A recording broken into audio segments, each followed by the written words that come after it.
Untuk teman-teman yang ingin mempromosikan bisnisnya atau mendukung YouTube ini, bisa menghubungi nomor gua yang ada di kolom deskripsi. Ya iyalah, Dumfries lo ada-ada aja. Skriniar aja kita lepas, Lukaku kita lepas. Lu siapa anjir? Udahlah, 3,5 juta aja udah. Cerewetan ceking kita, nyerewetin apa aja.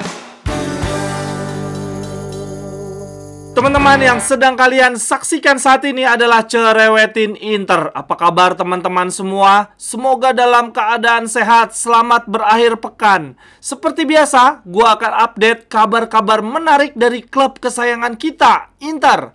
Berita yang pertama teman-teman, ini adalah jadwal pertandingan Inter di bulan Desember di akhir tahun ini. Pertandingan yang pertama di Senin dini hari besok 4 Desember teman-teman. Ada big match, kita akan melawan Napoli ya. Ini partai tandang. Kemudian selanjutnya kita dapat istirahat yang ideal nih. Jeda 1 minggu karena kita akan baru bertanding lagi di minggu depannya, yaitu 10 Desember melawan Udinese. Kemudian di hari Rabunya, nah ini baru capek nih jadwalnya padat. Di 13 Desember kita akan menghadapi partai penentuan perebutan peringkat 1 grup D Liga Champions melawan Real Sociedad. Ini partai kandang. Lalu minggu depannya lagi, di 18 Desember kita ada melawan Lazio. Waduh, ini big match lagi nih. Walaupun Lazio di Serie A tampil buruk menurut gue bukan karena strategi atau teknik ya, tetapi memang karena tenaga mereka sangat terbagi. Di Liga Champions Lazio luar biasa, tetapi di Serie A keok. Bukan berarti Lazio-nya jelek. Oke lanjut, kemudian setelah melawan Lazio 3 hari kemudian kita akan menghadapi Bologna di Coppa Italia. Aduh, ini berat banget partai perdana kita di Coppa Italia musim ini. Partai untuk mempertahankan gelar harus menghadapi timnya Thiago Motta yang selalu menyulitkan kita. Ini Bologna lagi on fire banget lagi. Semoga kita tidak menurunkan skuad pelapis ya, karena Bologna ini lagi kuat-kuatnya nih. Oke, kemudian tanggal 24 Desember, sehari sebelum Natal, ada partai melawan Lecce. Dan di 30 Desember, ini jarang-jarang nih partai di pekan terakhir bulan Desember, kita ada menghadapi Genoa.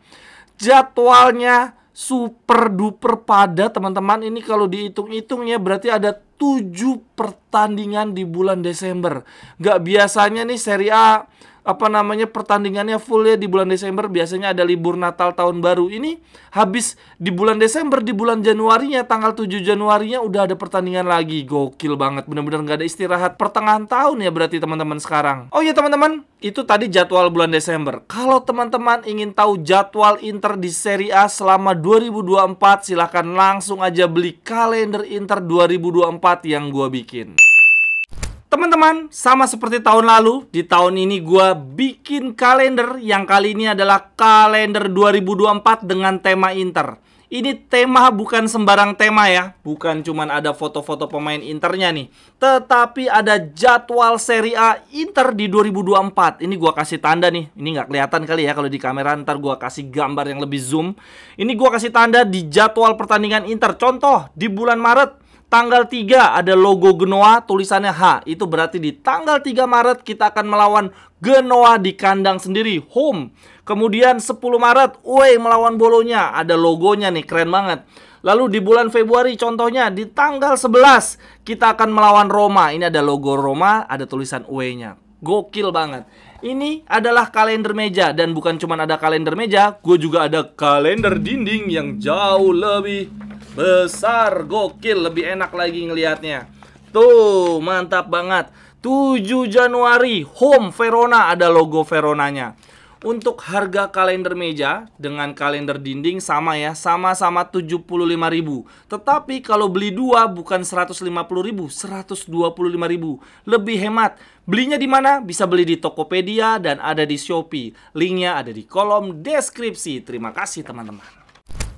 Lanjut berita yang kedua, kabar dari pemain kita yang cedera. Sky Sport memberitakan seluruh pemain Inter berlatih bersama di sesi latihan kemarin, terkecuali Bastoni dan Pavard. Bastoni saat ini menurut Sky Sport sudah dalam kondisi fit, tidak merasakan rasa sakit. Tetapi Inzaghi kemungkinan besar tidak akan mengambil risiko karena Acerbi juga bermain baik sebagai left center back. Bastoni kemungkinan akan tetap diistirahatkan, tidak akan dipanggil di partai melawan Napoli, tetapi akan difokuskan bisa tampil di partai lawan Udinese. Keputusan Inzaghi akan ditentukan di menit-menit terakhir menjelang pertandingan melawan Napoli.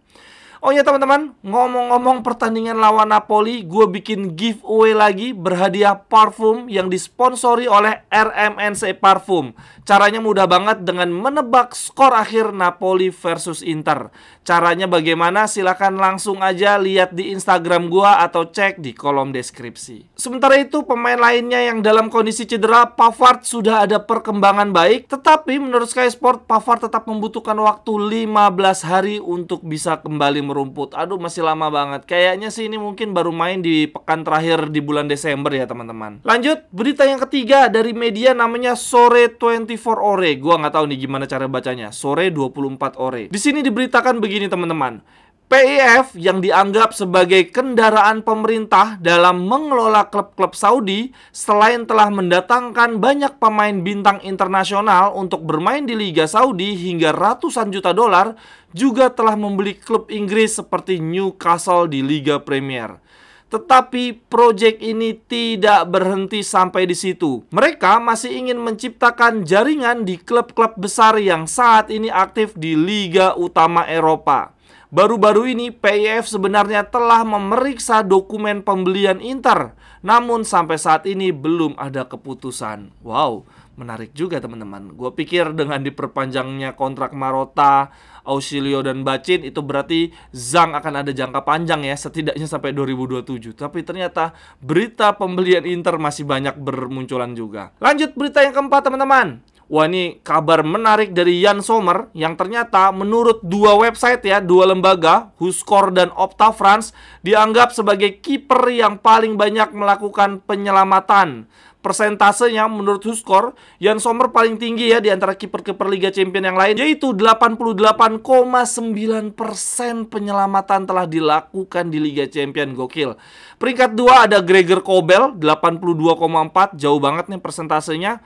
Lalu di peringkat 3 ada Jan Oblak dan Stegen nih dengan nilai 81,8%. Itu tadi menurut WhoScored. Sementara menurut Opta France, Yann Sommer penyelamatannya sama nih persentasenya, 88,9. Tapi yang membedakan di peringkat 2 ada Nick Pope, kemudian Gregor Kobel, Stegen, dan Schlager. Loh, ini nggak ada nama Jan Oblak ya, berarti berbeda ya cara penilaian satu lembaga dengan lembaga yang lain. Nah, itu adalah kiper kita Yann Sommer dengan muka tenangnya melakukan banyak penyelamatan. Berbeda banget dengan nasib Onana yang di pertandingan terakhir Liga Champions bersama MU justru bikin blunder. Onana terlalu apa ya, terlalu ini kali ya, gesturnya terlalu aktif, terlalu tengil gitu kali ya. Jadi kalau bikin blunder yang nyerang juga makin banyak. Yann Sommer ini, aduh, setenang-tenangnya kiper. Gue ngeliat Yann Sommer agak gregetan kemarin tuh pas lagi di partai lawan Benfica ya, di bangku cadangan kelihatan dia mukul-mukul rumput, gregetan gitu ngelihat pemain Inter nggak juga mencetak gol. Kemudian yang terakhir untuk cerewetin Inter hari ini, berita kelima teman-teman dari isu bursa transfer. Karena ini menjelang Januari ya, mulai banyak bermunculan berita-berita transfer. Menurut Fabrizio Romano, wah ini dari posisi center back teman-teman, Inter sangat confidence mengamankan Thiago Jallo untuk direkrut dengan status bebas transfer di Juni 2024. Thiago Jallo sebetulnya sudah sejak lama diincar Inter untuk dijadikan pengganti utama Milan Skriniar. Hanya saja nasibnya persis seperti Marcus Thuram. Begitu mau deal, begitu mau dikontrak, dia malah cedera panjang. Tetapi sisi baiknya adalah karena proses transfernya akhirnya mundur 1 tahun, Inter saat ini malah berpotensi bisa merekrut Thiago Jallo dengan status bebas transfer, persis kayak Marcus Thuram. Nah, menurut Romano, kalau Juni nanti Inter akhirnya mengambil Jallo, maka Jan Bisek akan dipinjamkan. Jan Bisek menurut Romano tetap dianggap sebagai bek masa depan Inter, tetapi dia membutuhkan jam terbang. Hanya saja bukan berarti Jan Bisek akan dilepas di bulan Januari ini. Jan Bisek tetap akan dipertahankan sampai dengan akhir musim. Kemudian berita transfer berikutnya dari Stefano Sensi, teman-teman. Kontrak dia akan berakhir di musim ini ya, di Juni 2024. Tetapi sampai dengan detik ini tidak ada niatan untuk Inter, tidak ada gelagat untuk memperpanjang kontrak dia.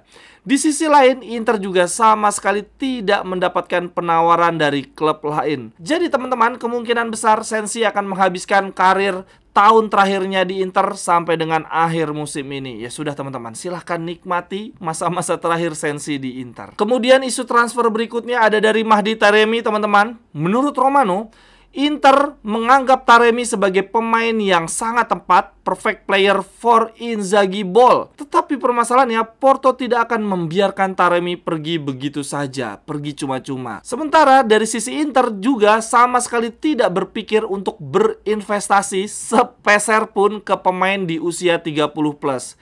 Karena di musim ini Inter sudah pasti akan mempermanenkan Arnautovic.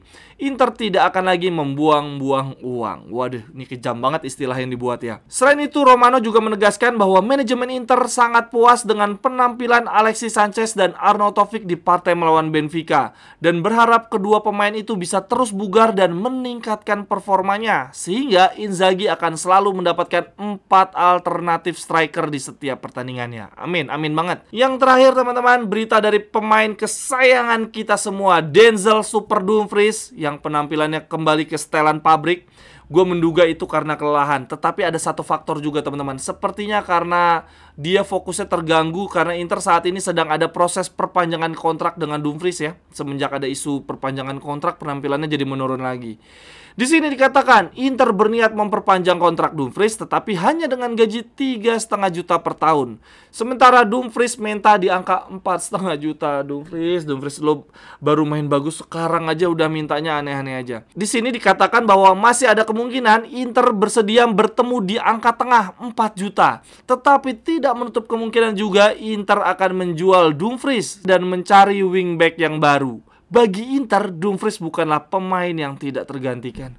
Ya iyalah Dumfries lo ada-ada aja. Skriniar aja kita lepas, Lukaku kita lepas. Lu siapa anjir? Udahlah, 3,5 juta aja udah bagus lah. Tinggal kita nyari pemain backupnya Dumfries yang sepadan, udah enak tuh. Sisi kanan kita akan sama bagusnya dengan sisi kiri. Sekian dulu untuk cerewetan Inter hari ini teman-teman. Silahkan tuliskan pendapat teman-teman di kolom komentar. Sampai ketemu di cerewetan-cerewetan berikutnya. Bye-bye, thank you. Cerewetan